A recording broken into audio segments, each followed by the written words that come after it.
Así que, hermanos, que el Señor le bendiga. Estamos muy felices hoy, ¿verdad? Aunque está lloviendo, pero la lluvia hace falta de vez en cuando. La verdad que ayer fue un día muy caluroso. Bien fuerte, bien fuerte. Así que, mire, ya estamos cerca de la Semana Santa, ¿verdad? Aunque todas las semanas son santas. Para el que le sirve a Cristo, toda la semana es santa. Así que vamos a estar buscando en Marcos capítulo 14, del 32 al 41. Marcos capítulo 14, el Evangelio según San Marcos. Y en lo que usted lo busca, yo saludo a los que siempre se conectan a través de la internet.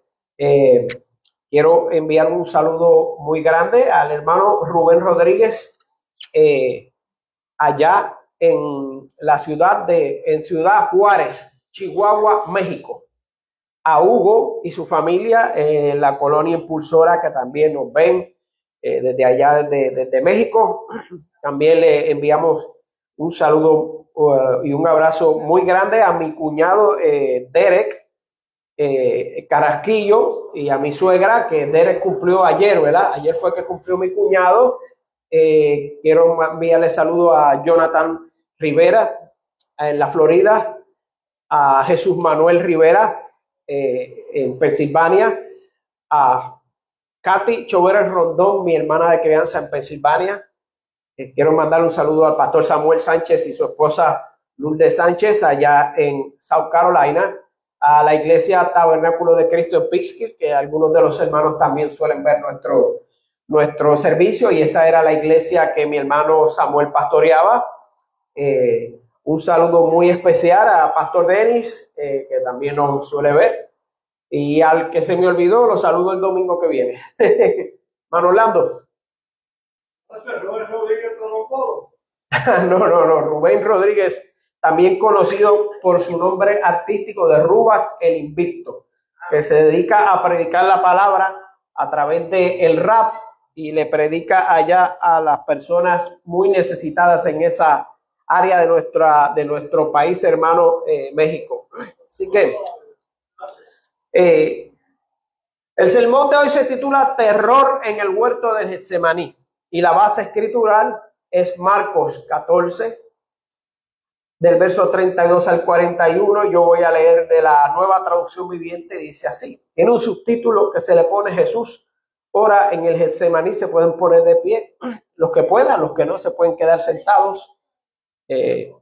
La reverencia no tiene nada que ver con la posición física, pero el que lo pueda hacer le sirve de devoción y es muy bueno practicarlo.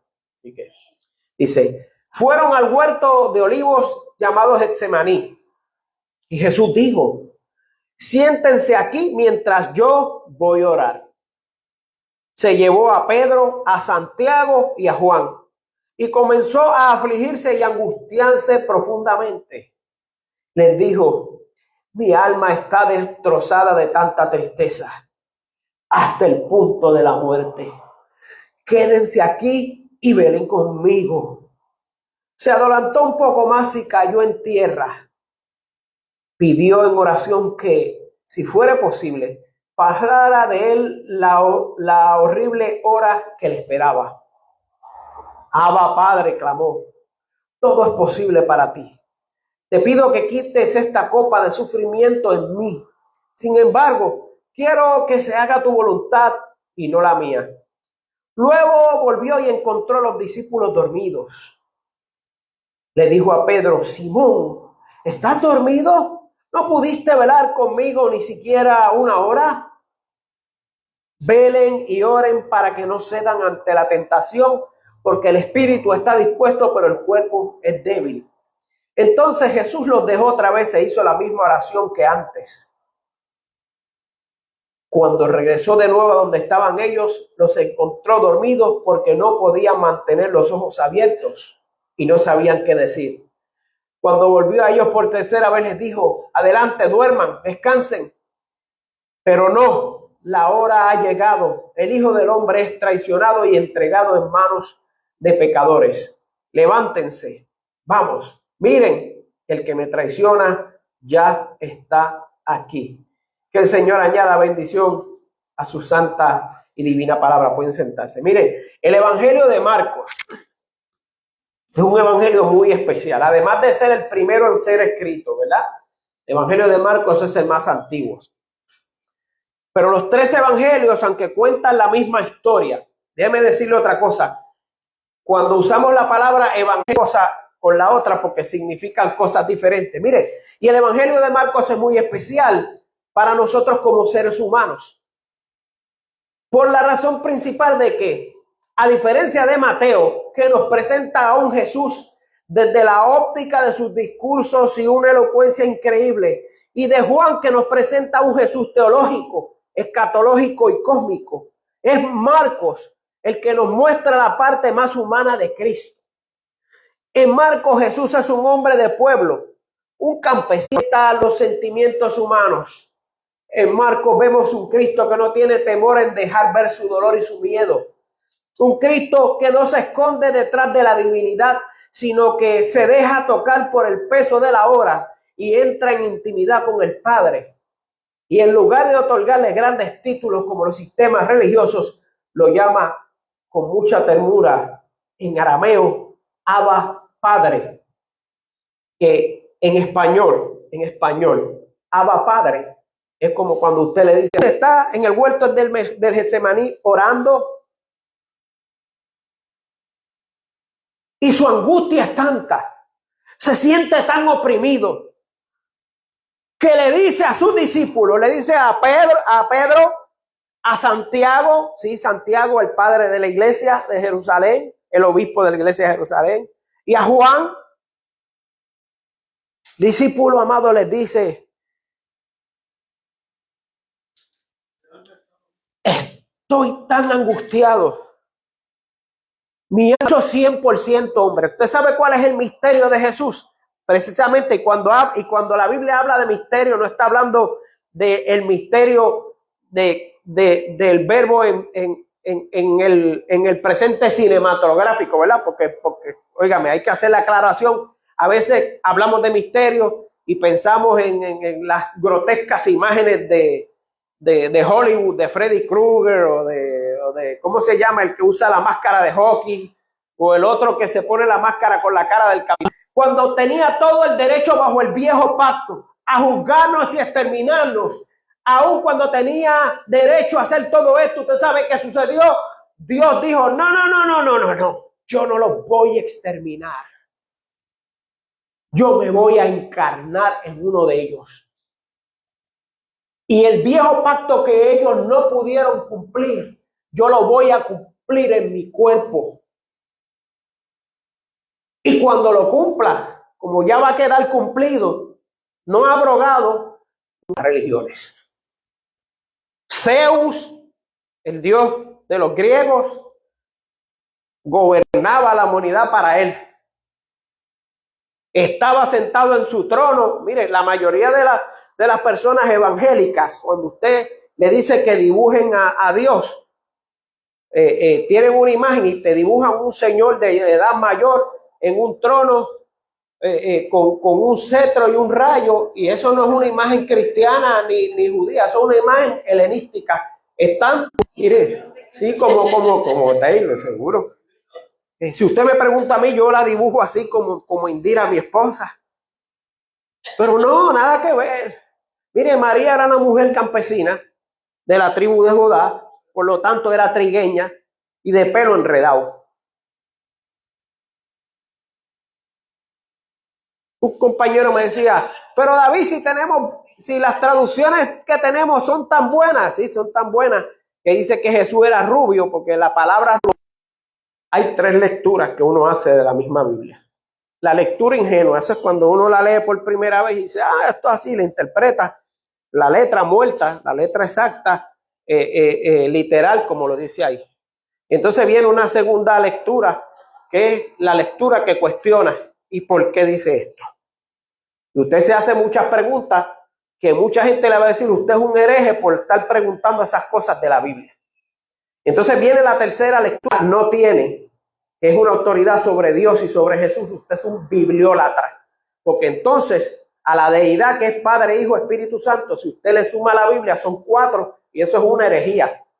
La divinidad es Padre, Hijo, Espíritu Santo. Mire bien, no es Padre, Hijo y Espíritu Santo. Es Padre, Hijo, Espíritu Santo. La divinidad a que nosotros adoramos es uno solo. Es un Dios trino, pero es uno solo. Eso no quiere decir que va metido en el corazón, porque la Biblia es nuestra normativa de fe. Porque oye, la Biblia es buena cuando dice lo que nos conviene, pero cuando no dice lo que nos conviene, lo ignoramos.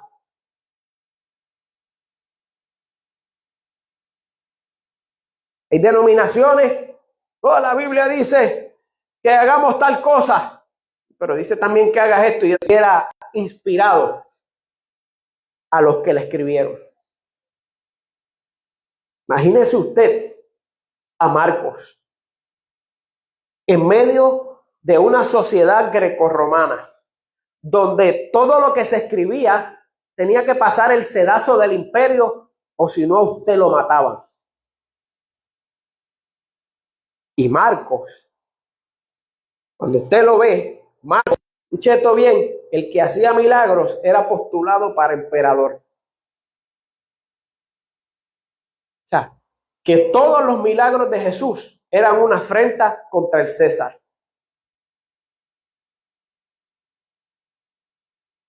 Todos.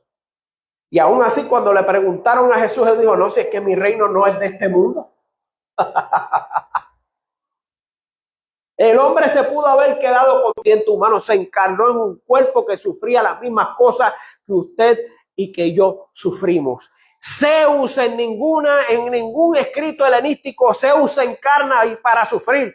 Todo lo contrario, Zeus lo que hacía era venir a la tierra a llevarse a las mujeres más lindas y preñarlas. El dios Marte de los romanos hacía lo mismo. Todo el dios Dagón, ¿se acuerda que estábamos ahorita hablando del dios Dagón? Pues Dagón, lo que venía a la tierra a meter, experimentó el hambre, experimentó el calor del desierto, experimentó las lágrimas del pueblo. Cuando iba caminando y llegó a aquel lugar, ¿se acuerda? Yo hace unos años yo prediqué de esto. Llegaba a aquel lugar y encontraba a aquella mujer llorando porque su único hijo había muerto y lo llevaban a enterrar. Con aquella mujer llorosa era que Jesús se identificaba.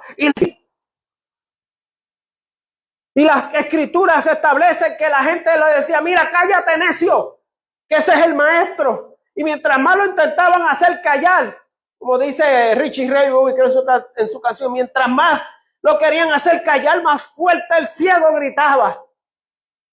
Y dice que Jesús le dijo, tráiganlo para acá, ¿qué tú quieres que te haga? Yo quiero recuperar la vista. Y vino la esperanza que usted tiene es Dios. Y los sacerdotes decidieron que no podía entrar al templo.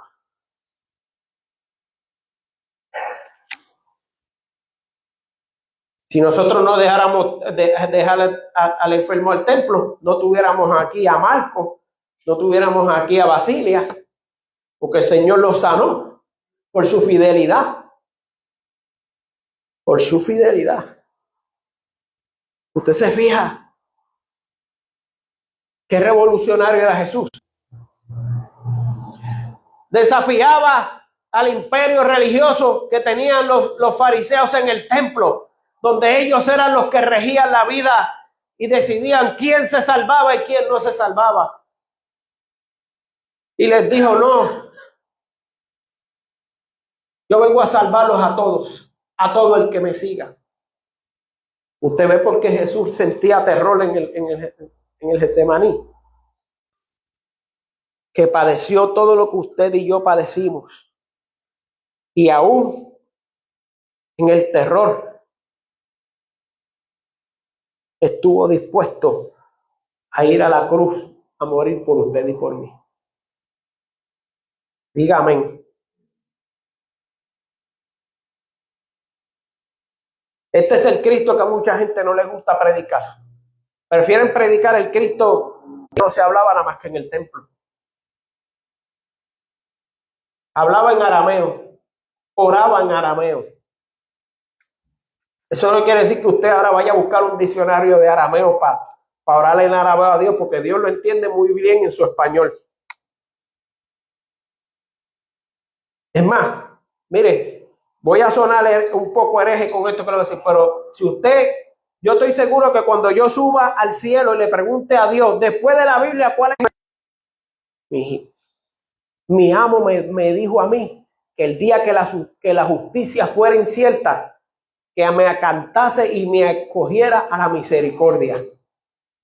Eso no es lo que dicen los salmos, para siempre es su misericordia.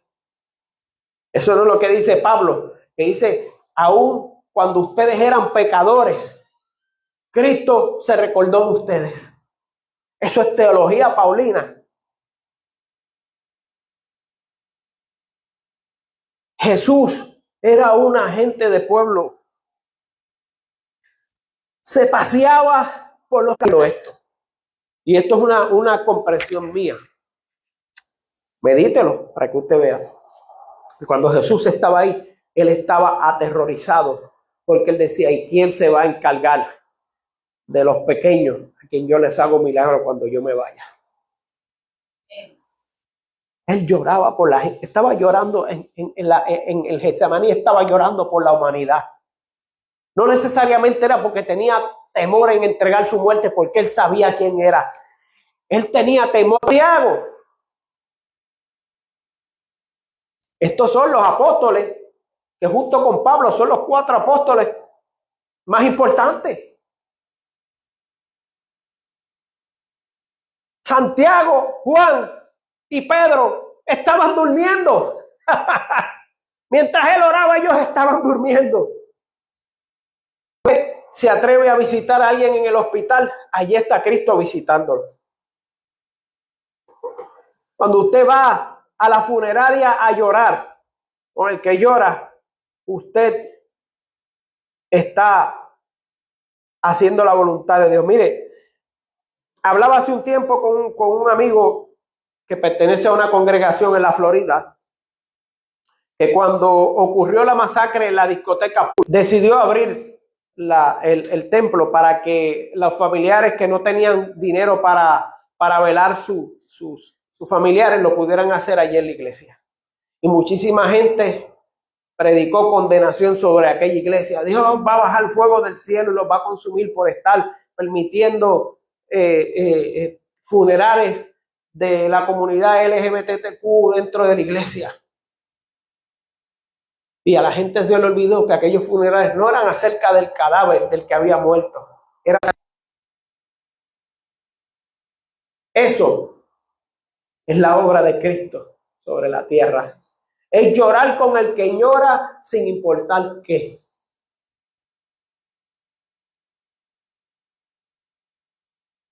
Mire,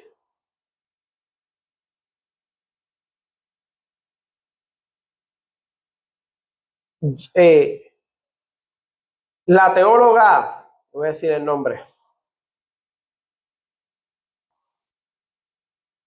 lo tenía por erudita en el Nuevo Testamento, pero de religión judía, en una conferencia públicamente dijo, yo no creo que Cristo fuera quien dijo que era.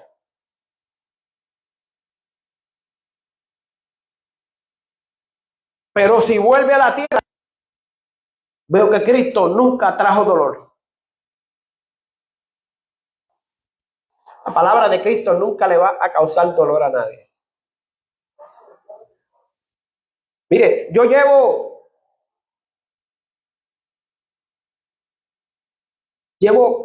más de un mes y medio haciendo una investigación sobre las parábolas de Jesús. Porque usted sabe que los evangelios se establecen, y esto no es opinión mía. Los 3 evangelistas sinópticos dicen que Jesús, como enseñó, fue en parábolas. Jesús no se paraba a dar predicaciones ni discursos, en ser como Cristo quería que fuéramos. ¿Usted se acuerda que la semana pasada estábamos predicando de la parábola de la semilla de la mostaza? Usted no sabe la bendición que fue para mí ese sermón, el meterme en esa parábola y desmenuzarla. no, usted sabe que después que salí de aquí, estaba loco por comerme un buen hot dog con mostaza.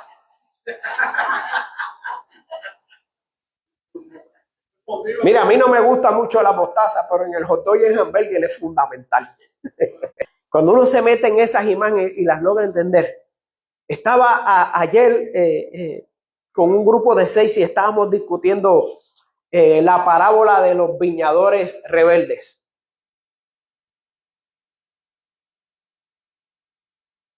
Y éramos 7 personas, 6 éramos pastores y pastoras. Cuando de siglos y siglos, cuando se predica de esta parábola, los predicadores se paran desde el punto de vista del dueño de la viña. Pero nosotros llegamos a la conclusión que nosotros los pastores no somos los dueños de la viña, no somos los agentes del dueño de la viña, nosotros somos los viñadores rebeldes. Porque muchas veces, sabiendo lo que hay que hacer en la iglesia, muchas veces ya no va a ser la carretera 8, esa es la 860, ahora no va a ser la carretera 860, ahora va a ser la avenida Pastor Davo. Dios me libre.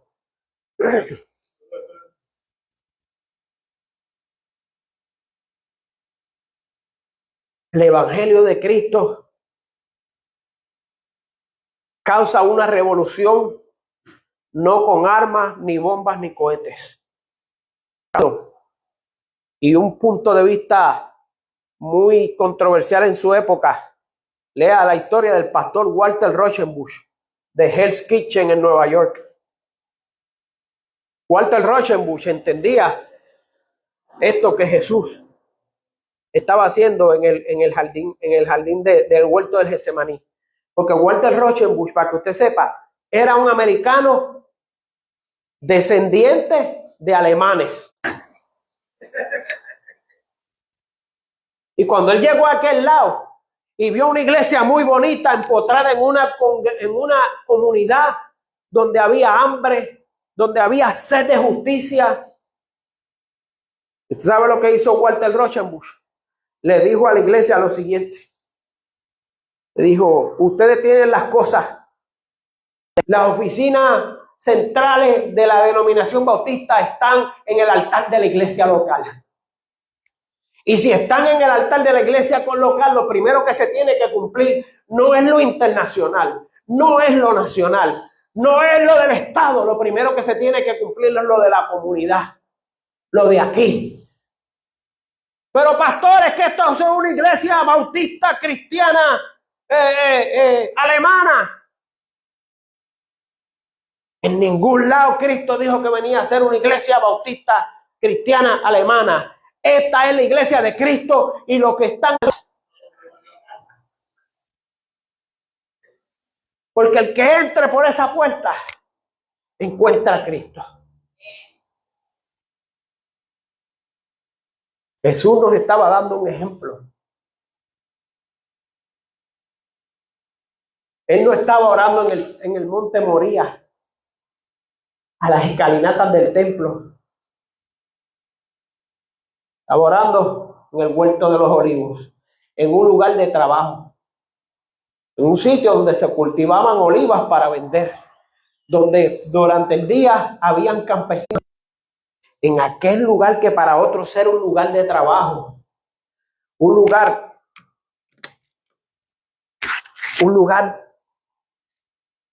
quizás inhóspito. Fíjense que Jesús no estaba orando en el aposento alto que alquilaron.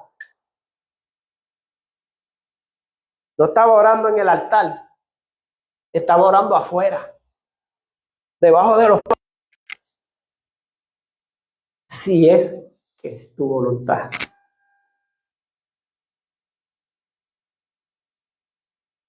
Tres veces hizo la misma oración.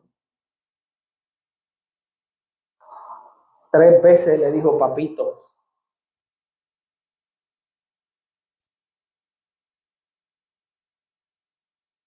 Mire, si algo usted se tiene que llevar de este mensaje, es que cuando estén cayendo centellas del cielo, el acto más poderoso que usted puede hacer es imitar lo que hizo Jesucristo. Es arrodillarse en intimidad y decirle: papito, pasa de mí esta copa de aflicción, si es tu voluntad, pero que se cumpla tu voluntad primero. ¿Sabe que la mayoría de las explicaciones de las parábolas en la Biblia son explicaciones de los evangelistas? Y no está mal, eso está muy bien, pero la parábola por sí sola no necesita explicación, porque la parábola no tiene las parábolas no tienen la intención de que usted entienda de inmediato lo que dicen. La parábola, cuando usted lee las parábolas, le va a pasar lo que a mí me pasó anoche, que a las 3 de la mañana, no, te vistas que no va. Tú no eres ni el dueño de la viña, tú no eres ni lo de los enviados de la viña, tú eres de los viñadores rebeldes. Y se lo digo con toda sinceridad, se me ha ido un peso de encima. Se me ha ido un peso de encima tan tremendo. Que se llama David Gowler. Que las parábolas son polivalentes. Que dentro de una parábola, Cristo imprimió muchos pequeños mensajes para nosotros. Pero a mí, lo que el Señor me dijo: recuérdales a la iglesia, ustedes son los viñadores rebeldes, y aún por ustedes yo me arrodillé en el huerto de Getsemaní y pedí a mi Padre en este lugar.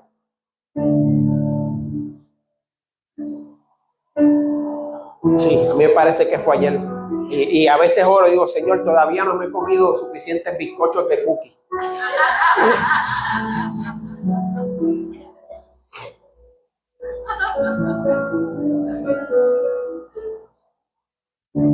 Y estos 10 años en esta iglesia poderosa, los testimonios incansables de las oraciones que se hacen aquí, y luego recibimos el testimonio de gente que no son ni de esta iglesia,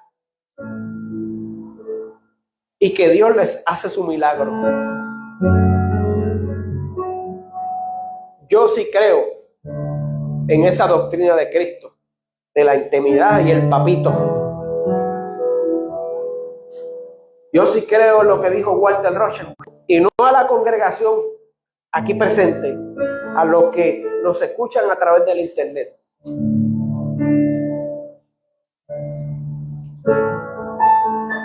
Porque muchos de ustedes no son de nuestra denominación bautista. Aunque déjeme decirlo, usted puede ser pentecostal, presbiteriano, católico. Al fin y al cabo, todos somos bautistas, porque a la iglesia de Cristo se entra a través del bautismo. Así que todos somos bautistas. Y el cuartel general, si algo usted tiene que llevar del sermón de esta mañana para su casa, es ese. Mire, el celular que le conecta a usted directo con el cielo son sus 2 rodillas. La internet que le conecta a usted con el cielo es su oración. Y la clave para marcar, Fray Ramón Pané, cuando escribió de los taínos, se asombró que los taínos eran más devotos que los españoles. O sea, que todo lo que hacían los taínos, recitaban un Padre Nuestro. Decían: Guaquí Ababá, Turey Toca. Padre Nuestro que estás en el cielo, en taíno.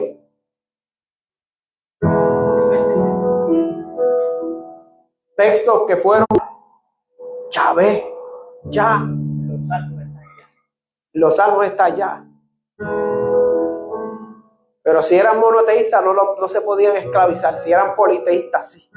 Entonces los españoles se inventaron 500,000 dioses de los taínos para tener excusa para ser los esclavos. Y aunque los trataron de extinguir, el puertorriqueño es de los indios taínos.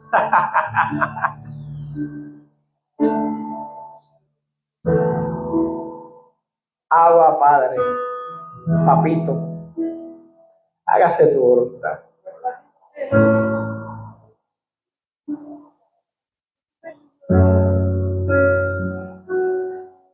La gente que vive en el barrio no le conoce.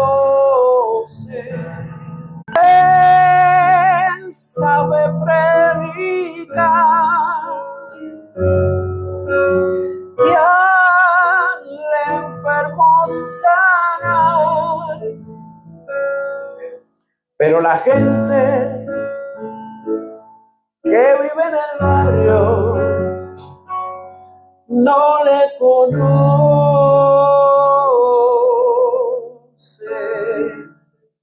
Mire, si usted quiere que la gente conozca y después vaya y haga la voluntad de él, alimente al que tiene hambre.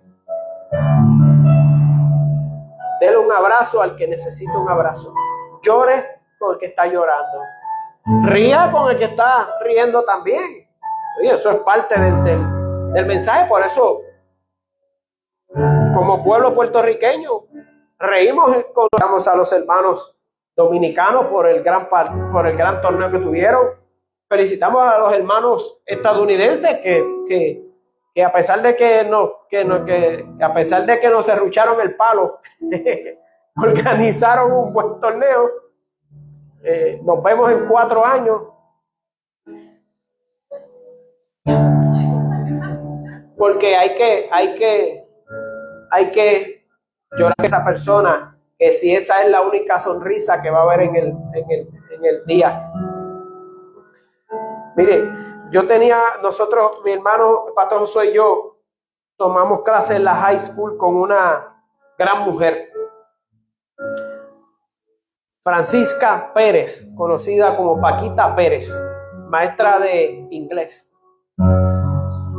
Y Paquita Pérez empezaba la semana, quizás era el único gesto de gentileza que esa persona iba a ver ese día, y que ese hello que usted le dio, ese hola que usted le dio con una sonrisa, era una línea, era una soga con un salvavidas en medio de una vida tormentosa. Usted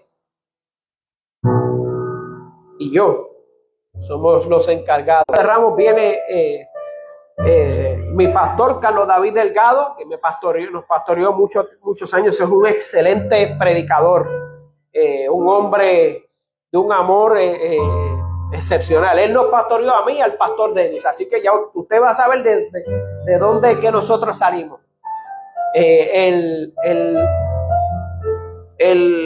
Ese día, el lunes va a haber oración, sabe que nuestro aquí lo vamos a hacer.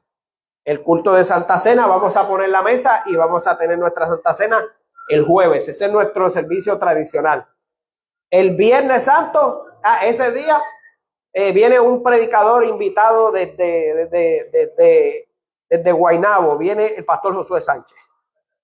El viernes va a predicar este servidor y el domingo viene el pastor Denis. Así que nos vamos a gozar de una manera increíble. Vamos a gozarnos aquí. Así que, mire, el Señor ha sido bueno. Si usted tiene alguna petición, puede levantar la mano. Los que nos ven por internet, usted puede poner la petición. También ahí hay un link que cuando usted pone un comentario, le sale la opción para enviarme un mensaje personalizado a WhatsApp, que eso me llega a mí y no lo ve nadie allá.